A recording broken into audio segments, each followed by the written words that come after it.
Southern Illinois University's Aquaculture Research Lab and Illinois Indiana Sea Grant presents the Larval Yellow Perch Culture Video Guide. Module 7, Rotifer Culture. Getting started. Fill the culture tank with water. If using city water, it should be aerated for 24 hours prior to use in rotifer culture, with continued aeration throughout use.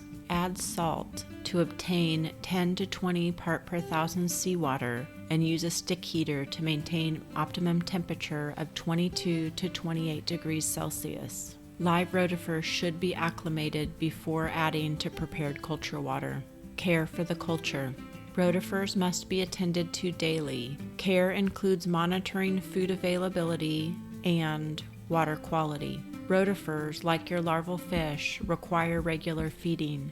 SIU's aquaculture research team uses a mixture of biomarine spirulina, roti-rich, and DI water to feed their rotifers. Feeding. Feed should be added to rotifer culture until rotifer water becomes a light green color. Feeding should occur again when culture water has cleared. Care should be taken not to overfeed. Overfeeding tends to result in water quality issues and can lead to the culture collapsing. Water quality. Rotifer culture water should be kept at a temperature of 22 to 28 degrees Celsius, pH of 7 to 8, and salinity between 10 and 20 part per thousand.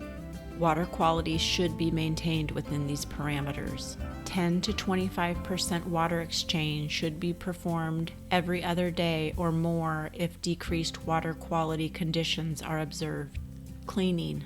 Approximately once a week or as needed, remove aeration from culture system and allow debris and waste to settle. Siphon out waste products from the bottom of the culture system and refresh with clean, prepared water. Rotifers. Observe small samples of culture water under a microscope to monitor rotifer population, or by holding a culture sample collected in a glass beaker up to the light. This will help you get a sense of how your rotifer culture is doing.